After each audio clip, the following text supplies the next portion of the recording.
What then is a hangover, it seems to me, from medieval times where the rival predator couldn't be quite tolerated. And the idea that the only good bird of prey is a deaden is one which went on well into the present century. And bounties, with people bringing in beaks and talons and tails for money, went on anyway in the last century. And there was a very great deal of suffering, as ornithologists know, of our hawks and our eagles, our falcons and our harriers. The white-tailed eagle was totally extinguished 50 years ago or so. The osprey was totally extinguished at the beginning of this century and has only reappeared in recent years, and a very good thing too. The honey buzzard has a rather parlous position in southern England. The goshawk has also a very parlous position. Our marsh harrier is down to fewer pairs than I have fingers on my hands, and the Montagu's harrier could be said to be in some sort of trouble. In fact, we aren't, ornithologists anyway, aren't at all happy about the status of our birds of prey. A recent enemy of birds of prey, the toxic chemical, was discussed on this program about 6 months ago. So we won't tackle this subject now. We ventilated it very well for half an hour then. When I say toxic chemicals, to put no fine point on it, I really mean poisons. But of course, the toxic chemical business, although it's very serious and has been more serious, isn't all the tension, difficulty, controversy in the bird of prey situation. So I don't offer any excuses for another bird of prey program so soon. This time we're going to tackle two different aspects of predator-prey relationship. A fundamental question must be put. Does the number of prey control the number of predators, or do the number of predators control the numbers of their prey? Or is it a bit of both? Because that is at the root of many of the things which we will discuss and which this conference has been discussing. There are two particularly important aspects of prey, which are, as it were, represented at this table. Game birds. How far do our surviving birds of prey endanger our game stocks? And this has been very controversial too, especially recently. There are about 10 million racing pigeons kept by fanciers in the United Kingdom. The sport, as represented particularly by the magazine The Racing Pigeon, believes that the peregrine, in particular, is or has been a very serious predator of racing pigeons to the extent of endangering aspects of the sport. And with me in the studio is Mr. Colin Osman, an editor of this well-known journal, who can put the point of view of the pigeon fancier. He is very much one himself. And Mr. James Ferguson Lees, an editor of the magazine British Birds, who has been on this program before, and he probably knows more than most anybody about the wild peregrine, or what's left of it. First, Mr. Osman, what is the attitude of your sport, the racing pigeon fancy, against our big falcon, the peregrine? Well, we're particularly concerned with protection, but in this case the protection is as much for the pigeons as for the peregrines. The problem, you see, is that a peregrine feeds quite largely upon pigeons, and the predator-prey relationship doesn't apply here because the pigeons are kept in an artificial environment, they are unsuspicious, and they easily fall victims to peregrines. This is recognized as a natural hazard of the sport. It's one which there is nothing one can really do about it. But there are certain special cases which we think are entitled to special consideration.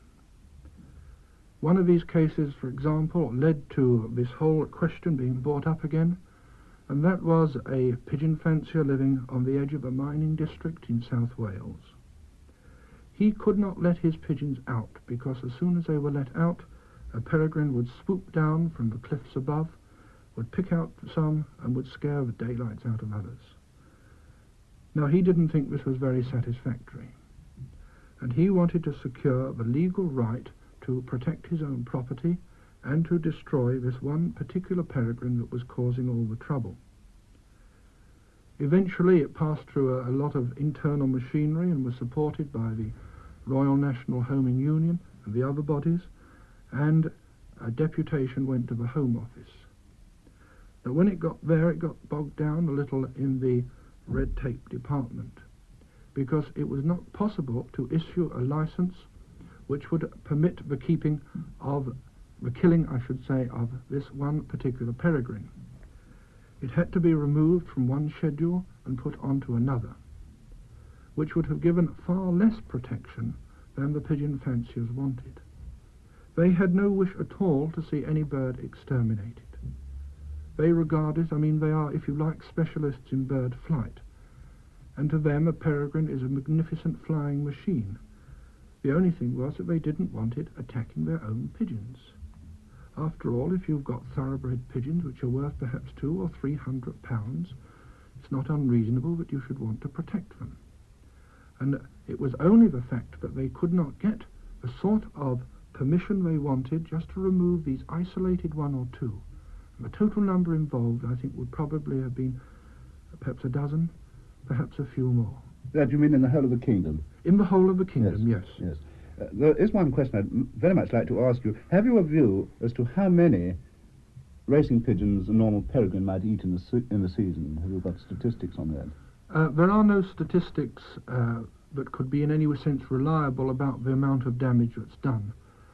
You can form an estimate from the number of the aluminium identity rings which have been found in eyries. I believe the most that have been found is about 83 in one eyrie, but these of course have been accumulated over several years. Yes. Where you can distinguish them into 1 year's crop, if you like, that is, the rings are numbered in the year previous to the year in which they were examined. The most that's been found, I would say, was about 30, perhaps a few less. But 30 pigeons a year recorded from those rings is about the average, I should think.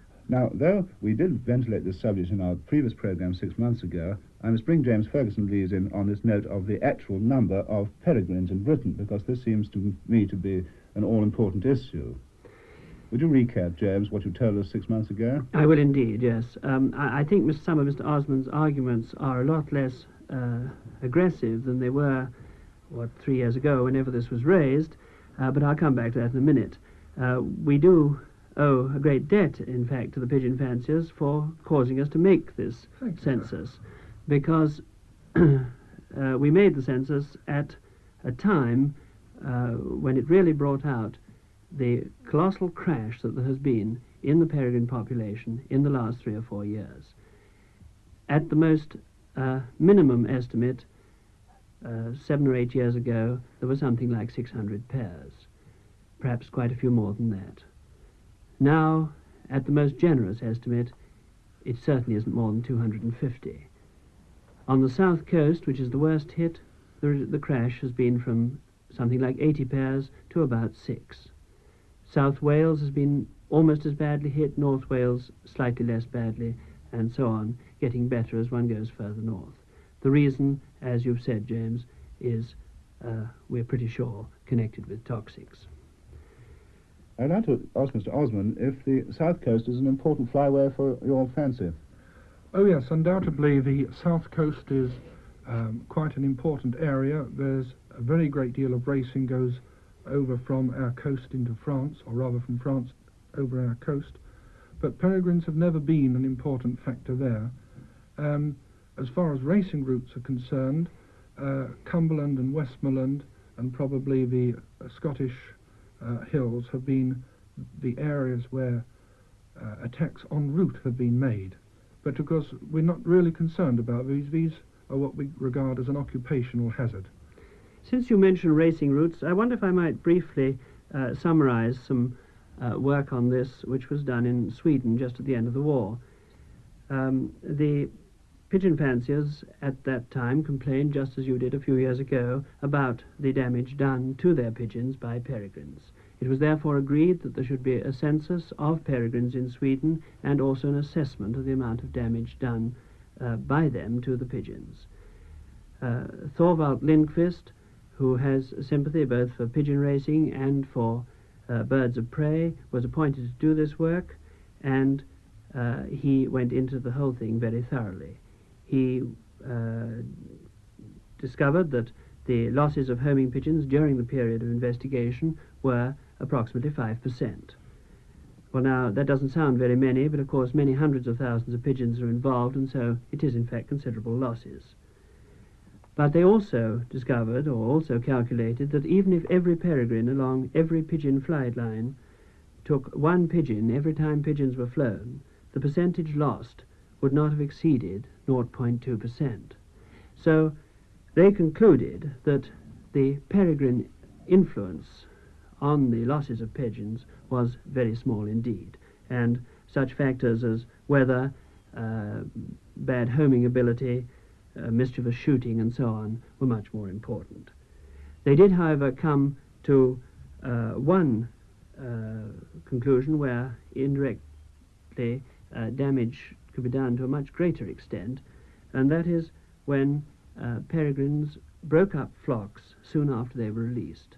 It appeared that when a flock of pigeons was broken up in this way, they were so frightened they lost their sense of orientation, and a far smaller proportion of such a flock got home.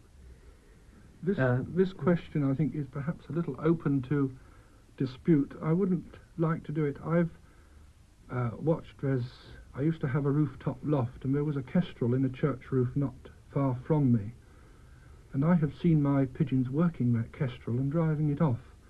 They'll be flying round and they will pick up together and they will work as a tightly knit bunch and work that kestrel away from them. There's a lot of difference between a flock of pigeons mobbing a kestrel and a flock of pigeons broken up by a hunting peregrine. The kestrel, after all, is not normally a predator on pigeons. Do you think the pigeon knows the difference between a kestrel and a peregrine? Oh, indeed, yes. And also prey animals, not only birds but mammals and so on, know when a predator is on the hunt. I think this may be true of wild prey, but you see, these are tame birds. This is why they're so easily shot by these hobbledehoys who go out with guns at weekends. I mean... Would you say they were as bad a menace as the peregrine or worse? Oh, much worse. Well, if I may say so, I was trying to concede you a point on the fact that peregrines could cause damage by breaking up the flock soon after they were released, and you're almost defeating your own point there. You're now suggesting that they don't do much damage. This is not what the argument was. It's quite possible that a peregrine would do this, but this is not the major point that was ever at issue. The main point that was at issue, and the point which caused, shall I say, considerable outspokenness some time ago, was just this question of a handful of peregrines which were causing total annihilation. Well, I'm glad you say outspokenness, James because... this must be your last point, because time's running a little short, so make your last point, and as Mr. Colin Osmond opened this debate, he'll have the last word. All right? Indeed, very fair, yes. No, I'm glad you say outspokenness, because as the petition was made by the pigeon fanciers 3 or 4 years ago, they were very much more outspoken than you've been today. They were suggesting that the numbers of peregrines that I had calculated in my census 12 years before was a gross underestimate, and they were making out a far greater case for damage by peregrines as against by losses through other factors. I think you yourself will agree that the census that you did some years ago was not so thorough as your most recent census. Oh, I would indeed, yes. And therefore the present census is open to a percentage of error. We are not prepared to argue the present figures because they are obviously so low as to cause concern. But the question that was never put and was never argued was this question of these isolated cases. We were forced into a position which we didn't want to take of getting a bird removed from its schedule, which was not what we were after at all, and we were outmaneuvered in that, if I may use that word. The outspokenness came particularly from, let us say, the people who had even more to gain, and that was the falconers. And in our opinion, the falconers had no business interfering in this at all, because they are surely no connection with protectionists. Well, I'm sorry, Mr. Osmond, but of course, you know, the falconers aren't, or don't happen to be today, represented at this table, so perhaps we'll debate that one with them later. Meanwhile, I'm very much obliged to you for putting your point of view as a pigeon fancier, and to you, James Ferguson Lees, to putting yours as a peregrine researcher, if that is the hat you're wearing today. I think so. With me in the studio also are George Waterston, who is the Scottish representative of the Royal Society for the Protection of Birds and has been very much concerned with some of our birds of prey, particularly the osprey, the hen harrier and others besides, and Mr. Jack Brown, who is keeper to the Earl of Aylesford, who has an estate of, what is it, Jack? Pretty big. 5,000 acres. Pretty big. A big estate between Birmingham and Coventry in the heart of that lovely rolling country of the Midlands. Now, I'd like to get you two people arguing, if arguing is what you're going to do, by asking you, Mr. Brown, what your opinion is of a very radical step which has recently been taken. It's now true, and has been only for a few months, that all our birds of prey are by law protected. Yes, I agree with that entirely. You do? Yes. You agree with the fact that both the Home Secretary and the Secretary of State for Scotland have recently, by order, taken the sparrowhawk off the unprotected list, and therefore it enjoys the same protection as any other bird of prey. Yes, I do agree with that, and it'd be for the benefit of all birds of prey if they're all kept off for the future. Now, you say that as a practical gamekeeper in a tradition where, certainly in the old days, the majority of gamekeepers in the Midlands, as I myself know, had orders to destroy at least the sparrowhawk. Yes. Now, why do you take this, what is I won't say it's a new view for gamekeepers now, but why do you take this view? Well, I think really it's due to the fact that the sparrowhawk has been malaligned in the past, and only a few did the large damage that was supposed to have been done to mainly reared pheasants. But you rear pheasant? Yes. Do you rear partridges or Euston system partridges? No, we don't use the Euston system. We use the open range system, the free range system on the field. These birds are free to wander in the pasture land, open to any attack by birds of prey, but if in attendance, obviously the birds of prey will not come near anybody that's in working on the fields in the position where the birds are reared. So am I right in thinking that you don't believe that sparrowhawks put a pressure on the pheasant partridge population, even on when they're very young? I don't think they take an abnormal amount of the young chicks. They may occasionally take a few, possibly in the first week of their lives when they're small and unable to get out of the way, or possibly find no cover to get away from being sighted by the birds of prey. What's your view on kestrels, Mr. Brown? I think they are essential, especially where reforestation is taking place. They devour the mice that often cause trouble to the trees by gnawing the bark, therefore causing the young trees to die, and in many cases, especially about 4 years ago, completely destroyed about 11 acres of reforested area. Was this your own Great Packington? Yes, it was. I understand that Lord Aylesford Forests himself, yes, private land, also has the Forestry Commission in for part of his estate. Yes. Is that right? Yes, that is so. And what's the do the Forestry Commission share your view about kestrels? Yes, they do share our view about kestrels, and obviously they've had the same trouble with mice eating the bark of the young trees. And we have noticed recently, during the last 12 months, that considerably less damage has been done to the trees, and we assume that the kestrel hawks that are always in attendance in these areas are keeping the population of the mice to such an extent as they're possibly causing less damage than they did 4 years ago when the mice population was so very high. So you believe that the kestrels keep mice down even if sparrowhawks don't keep down game chicks? Yes, I do. Well, now, we must bring George Waterston in, because I know the situation. I'm certain that Scottish keepers don't all share Mr. Jack Brown's views about at least the sparrowhawk.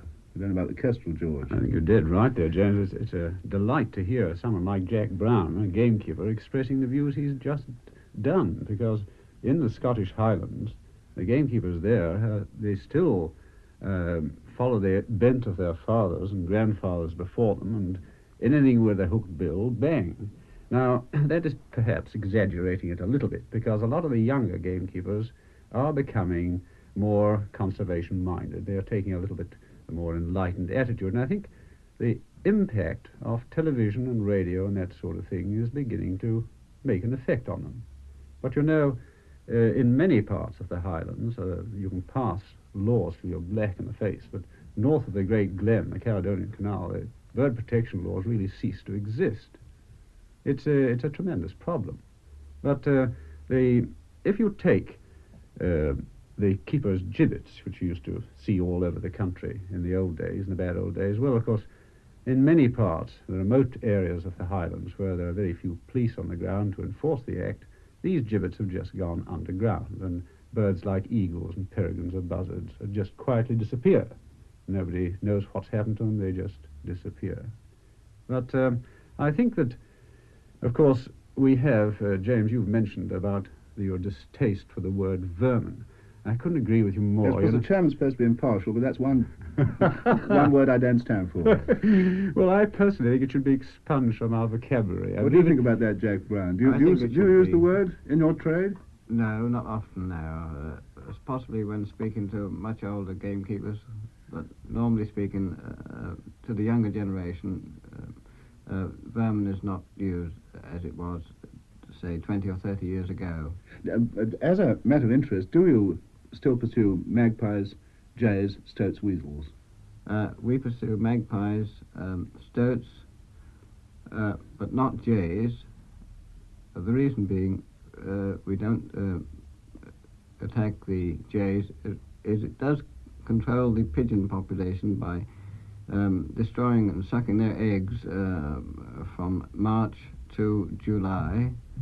The weasel, we find, is also an asset to help to control the mice in the reforestation areas.